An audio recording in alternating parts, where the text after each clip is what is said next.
What's up mga kababayan, News That Matters here. Dito sa video natin ngayon ay ating panoorin o pakinggan itong mga nagbabagang balita. Nagsalita na itong mga PMAers dito sa balak na shutdown ni Marcos Jr. ang gobyerno once na ideklara ng korte na unconstitutional ang 2025 national budget. At dagdag pa nga rito na hindi na rin sila natutuwa sa pinapakitang pagiging pilyo nitong si Junior kapag kaharap niya mga nag-interview sa kanya. At kung sumagot man parang inaangasan di umano ang konstitusyon ng ating bansa dahil sa maraming pumipigil dito sa nasabing budget. Pero bago ang lahat mga kababayan, huwag niyo po sana kalimutang mag-like at subscribe para updated ka sa mga uploads ko araw-araw. At yun na nga mga kababayan, nakakapagtaka na itong mga PMA nagsalita dito sa gobyerno natin ngayon na kung ating isiping mabuti napakadalang nilang magbigay opinyon at ayaw nila na makisingit sa mga usaping politika. Pero anong nangyayari ngayon mga kababayan? Bakit parang natitrigger na din sila sa kabangagan ng administrasyong ito? At dito naman sa mga AFP at PNP, talagang wala na tayong maasahan sapagkat ang hepe nila na sina Marbil at Brunner mga tuta ng mga bangag. Kung kaya naman hindi ko na patatagalin pa, ito na ang buong video. So ano po ang significance nitong ipinahayag ng Philippine Military Academy Alumni Association Incorporated at mga retired military and police officers na karamihan ay nagtapos o naging bahagi po ng Philippine Military Academy, a prestigious military institution of training school ng mga nagiging senior officers po ng security sector ng Armed Forces of the Philippines at ng Philippine National Police. This is something that Marcos and Romualdez and all their conspirators in perpetrating abuse in government and corrupt practices should be seriously worried about. Dapat silang mabahala talaga. Paul Rakidan and Marikit Star _23. Number 18 po ang ating ipanaw sa bayanan Marikit Star. So Giovanni Sibero, dapat pong mabahala. At in fact, makikita na po natin na nasa panic mode ang mga public reaction na ginagawa ni Marcos. Whenever there is a time that he will be ambushed interview, yung biglaan siyang interviewin at hindi niya napagandaan, nagkakaroon siya ng mental breakdown doon sa tamang pagsagot at pagproseso ng mga tanong at nakakalimutan niya na siya ay pangulo ng bansa, kaya wala sa hulog, hindi tumutugma, very disoriented at unsynchronized with reason ang kanyang pagpapahayag kapag na-ambush interview siya. Itong si Marcos Jr. sapagkat nasa panic mode po ang kanyang sitwasyon. Hindi na niya alam kung saang panig nanggagaling ang pagpupuna at ang pagbibigay ng panawagang umayos ang kanyang gobyerno sapagkat hindi na mapagtatakpan ang sistematiko, malaganap at monumental acts of corruption which are being fully restored under his administration. Yan po ngayon ang kalagayan ni Marcos Jr. Hindi na niya alam kung paano mapigilan that even the senior officers na naging bahagi po ng security forces natin, ng Armed Forces of the Philippines at ng Philippine National Police, ang PMA Alumni Association ngayon ay nagsasalita tungkol sa mga iskandalo ng malawak at malaganap na pagkakaroon ng korupsyon sa ilalim ng kanyang administrasyon.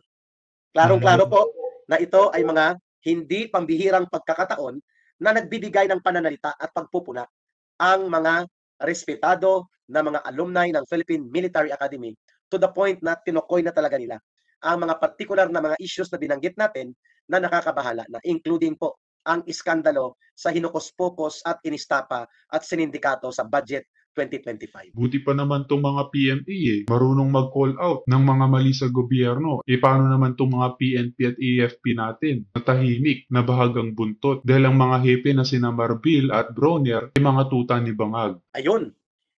Number 2 point mga kababayan.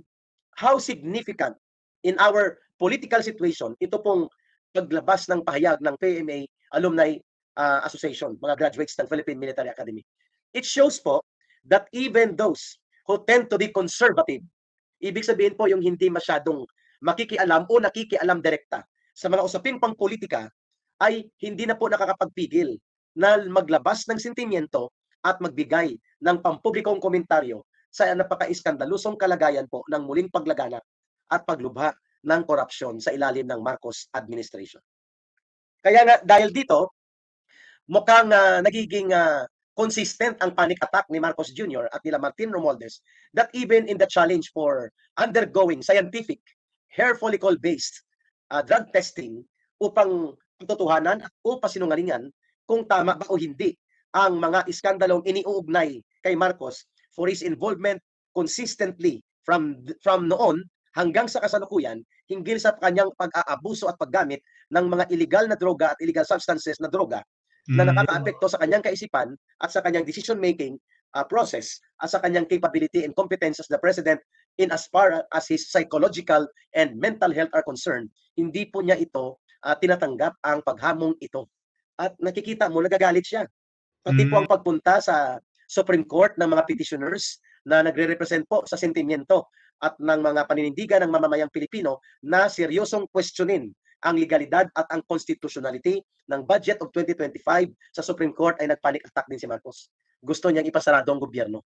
As if pagmamay-ari niya ang gobyerno and as if ganun kadali lang natanggalan niya ng sweldo o sahod ang mga sundalo, pulis, guro at mga doktor, nurses, ipasarado niya ang operations ng mga public hospitals at iba pang mga kailangan para mabuhay ang gobyerno mula nasyonal hanggang sa mga local government units sa buong bansa in 82 provinces and in more than 1,700 municipalities and in more than 300 cities. Ipapasarado niya lahat. My goodness. Only a person or a president that is not in his right and rational mind will be able to blurt out na makapagpapalabas ng ganong uri ng kairresponsable at pagkainutil na uri ng pahayag tungkol sa kanyang reaksyon na i-challenge na sa Korte Suprema ang kanyang sindikato budget and hocus-pocus budget of 2025. Ayun. While this is probably the worst president in history, I do not agree with people power, sabi niya ni NSP. The Bible says ang Diyos ang naglalagay at nagtatanggal ng mga hari. That is biblical NSP. But in our history, hindi po hinusgahan na mali ang pagkakaroon ng people power. That we also disagree with you. Sapagkat ang Korte Suprema mismo ay hindi niya diniklara na mali ang pagkakaroon ng people power. Ang sinasabi sa Biblia po, righteous government.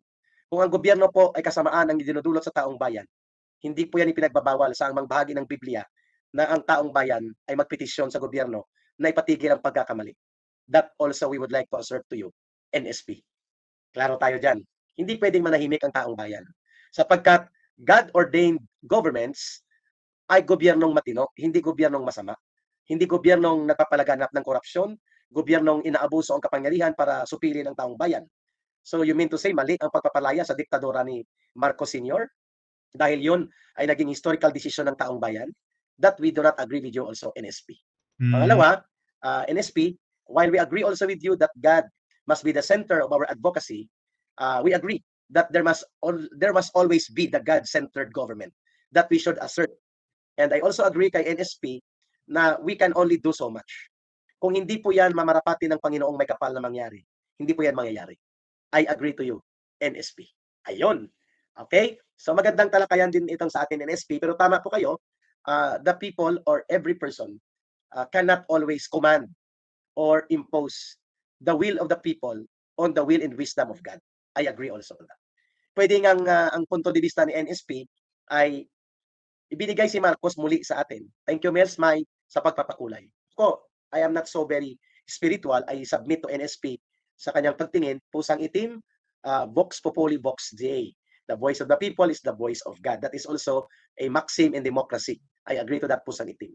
Ang punto ko, no person or no human being may be able to fathom or may be able to measure up to God's wisdom kung bakit nangyayari ang mga bagay na ito. Halimbawa, ako nagpagtingin ko dyan, tinuturuan tayo ulit ng lesson ng Panginoon na hindi dapat ganun ka mapagpatawad tayo sa mga historical lessons na ibinigay sa atin.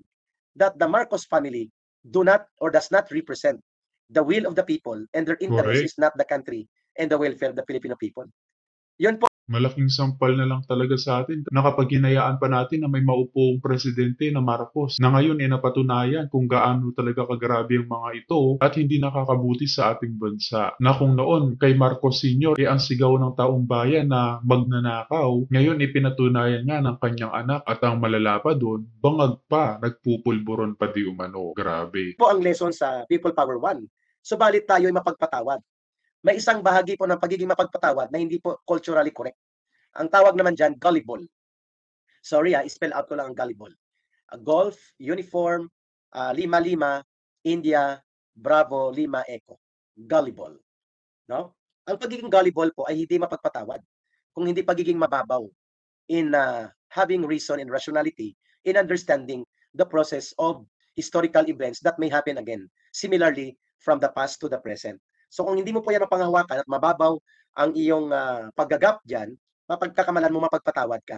Pero yun pala, ikaw ay nilamon ng isang mababaw na emosyon dahil nga yun ang term sa lingwahe ng colloquial, madali kang mabudol. Ang pagiging gullible ay madali kang mabudol. Yun po ang simple definition yan sa kung paano i-define ni Ka Eric ang the Filipinos are always prone na maging gullible.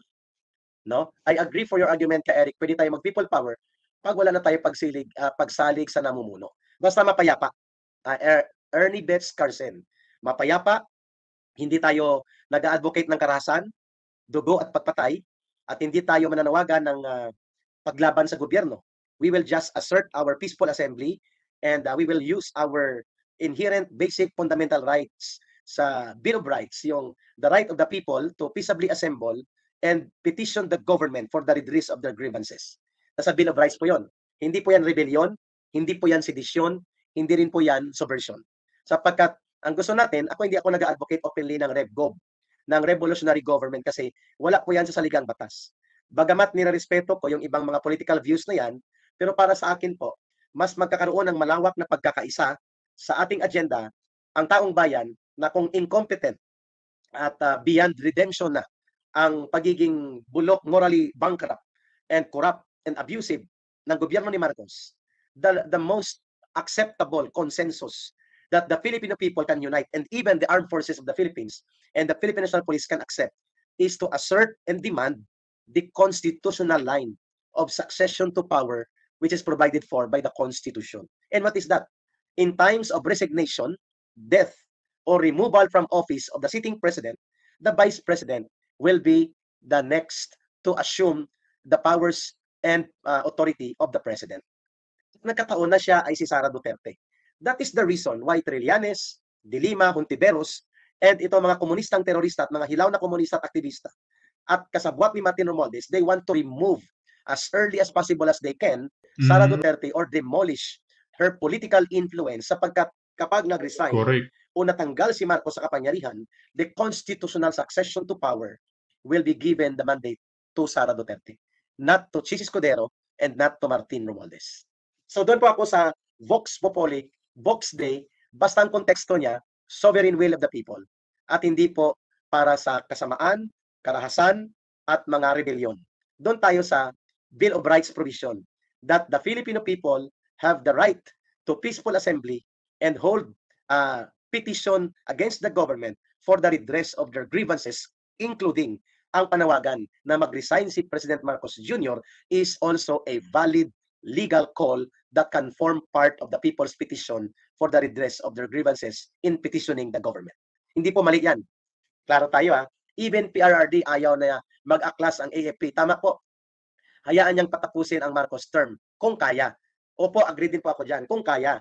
Pero kung taong bayan na po NSP ang kikilos sa mapayapang pamamaraan, the way it was conducted in our cultural and historical process in the 1986 scenario and in the year 2001 scenario, kung saan po na-remove ang dalawang nakaupong pangulo ng bansa, si Marcos Jr., Senior, at saka si Erap Estrada, and all of those were conducted peacefully as a form of people's assembly representing their sovereign will to petition the government by calling for the resignation or the stepping down from power of the president during those times. So hindi po naging madugo. Ibig sabihin, that can be also interpreted as Vox Populi, Vox Dei in the context of vibrant sovereign exercise of the democratic will and democratic power of the people without asserting or doing violent and illegal and armed actions in order to topple down the government. Diyan tayo nagkakaiba sa CPP, NPA, NDF. Sapagkat ang CPP, NPA, NDF, nagkukunwari sila na nagrarally sila, nagwewelga sila, that they are also petitioning the government. But their long-term and strategic goal is not to install democratic governments, but rather to perpetrate the process of communist ideology and take control of political power and use violence ultimately to overthrow the ruling system and institute themselves to become a communist-ruled country ang Pilipinas. Yun ang kaibahan natin sa kanila. Ginagamit nila ang proseso ng kunwari sila ay nagrarally. kunwari sila ay nagpuprotesta, nagwewelga. But the end state that they want to achieve is a communist-ruled country kung saan po sistemang sosyalismo patungong komunismo ang kanilang ipapalit sa kasalukuyang kalagayan ng demokratikong lipunan na mayroon tayo. Vote Ipanaw Sambayanan Party List. At para may kasama sila ka Eric sa House of Representatives. Yeah, kayo na po ang pumili na Kaya yung si Franz Castro, mga kababayan na tumatakbo sa pagkasenado, huwag niyong iboto yan dahil wala tayong mapapala sa kanya. Baka ang mangyari pa kapag nanalo ito, mas unahin niya pang pondohan ang komunistang grupo kaysa sa mga ordinaryong mamamayan. magbitbit po ng ating boses sa Kongreso. So klaro tayo balikan ko lang po ito. Tama din po ang binanggit ni NSP that former President Rodrigo Duterte is not calling for the uprising or kudita or mutiny na gagawin ng mga pamunuan at kasapi ng Armed Forces of the Philippines, including po ang Philippine National Police, sapagkat yan ay delikado that can lead to civil war and bloodshed and loss of lives and property. Magiging madugo at marahas po kapag ang Armed Forces of the Philippines ang gumalaw at pwedeng magkaroon po ng armed confrontation, equivalent or bordering to civil war, that we cannot also support. The most that the AFP and PNP can do is to act as protectors of the people.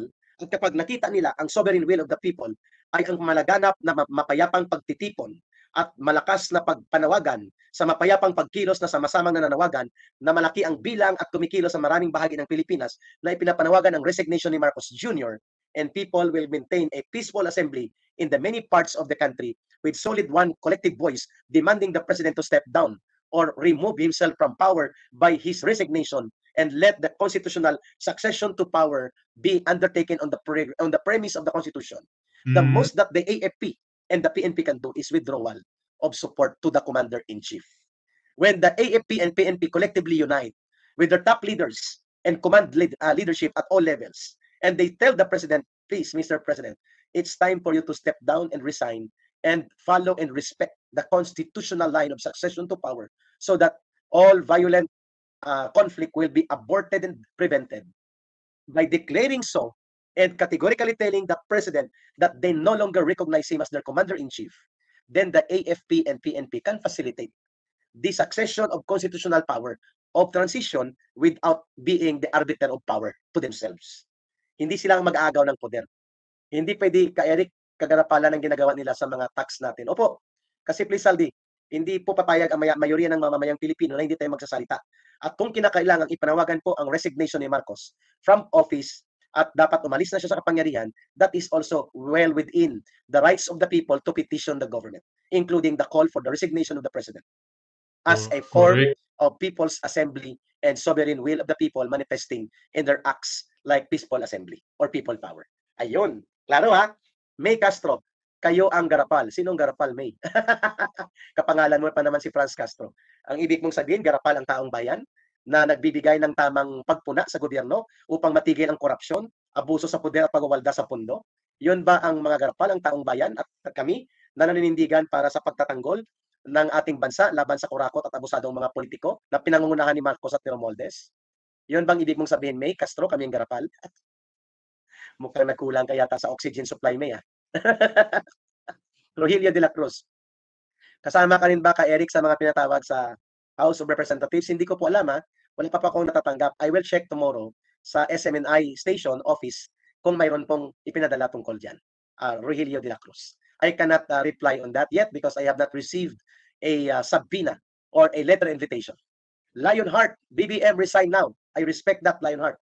That is where the Marcos Alice Jan now coalition is going to call as they organize their group all over the country led by former Undersecretary Ben Ranque na dati po bahagi ng cabinet staff and officers ni Pangulong Rodrigo Duterte. Please vote Ipanaw Sambayanan. Sa tingin ko, last resort ng military dyan is assassination. Hindi ko naman po yan, Lionheart, pwedeng i-advocate. Madugo din yan at magulo.